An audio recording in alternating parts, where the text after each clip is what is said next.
Yeah, it's kind of appropriate that so many CMS campuses also double as polling places on Election Day, especially this past election in November, since 4 out of the 5 newly elected school board members also currently have kids at CMS.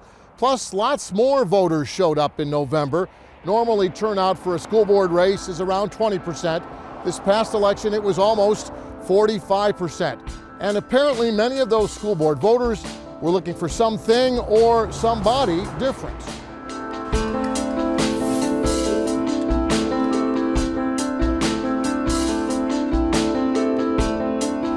I think it's different because people want change. Stephanie Sneed joins the CMS school board. Hi, I am the reason why my mommy, Stephanie Sneed, is running for school board. After campaigning as a CMS school parent. If you want our kids to read, please vote for Sneed. Okay, that's good. Thank you. Okay. When we're talking about that target age, third grade reading, those third grade reading numbers include my son. It really changes your perspective, doesn't it? I think it does. My perspective is not from, 20 years ago or anything like that. Like this is what I'm living now. And Sneed's not the only one. New District 1 school board member Melissa Easley is a current CMS mom too. So is new District 6 school board member Summer Nunn. In District 3, new school board member Dee Rankin is a current CMS dad.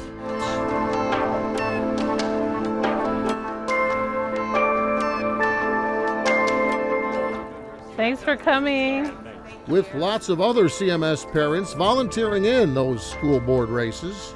Hi, ma'am. My name's Claire. I'm a CMS mom, and I'm supporting Stephanie Sneed. Okay. To help their fellow CMS parents win those school board races. She has a son in the school system, and she's an amazing attorney, so we would love to have you vote.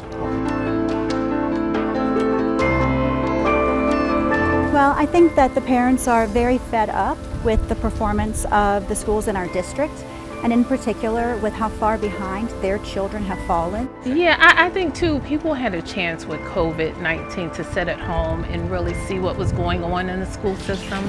The same thing we are asking is 2 times anything, 23.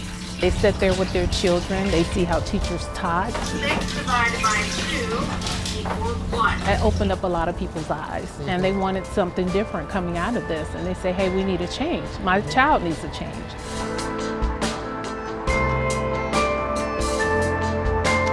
That call for change was amplified by digital billboards on busy Charlotte highways, paid for by newly formed parent political groups, with changing messages about how many CMS schools were performing poorly and which current school board members voted to keep classrooms closed and empty.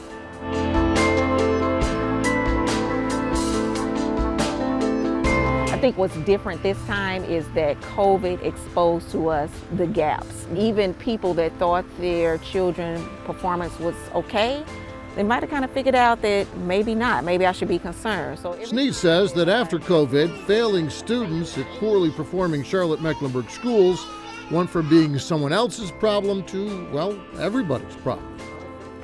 What we did is what we thought was best at the time, and we're investing to help accelerate their recovery. And Sneed adds that parents aren't satisfied anymore with the answers they're getting from CMS about those falling test scores. That we're recovering faster than our peers.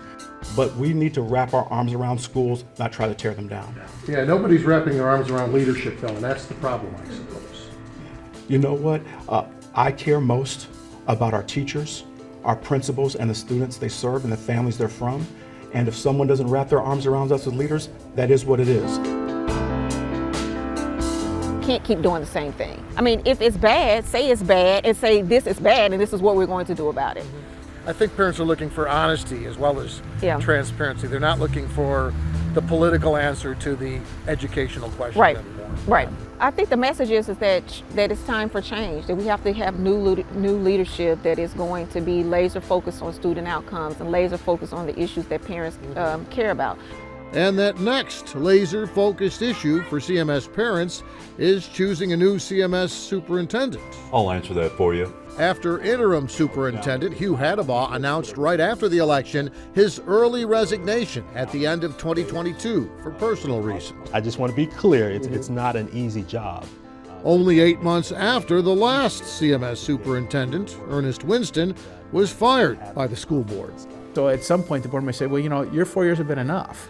And the superintendent before that, Clayton Wilcox, well, it was 3 years ago when he resigned too, under pressure from the school board.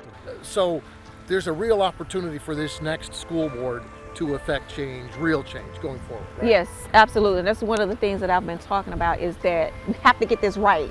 You know what I mean? Like, we have been on a revolving door of superintendents, which is decimating the system. Like, we have to get someone who's going to consistently be there, who has the vision and the capability to move us forward.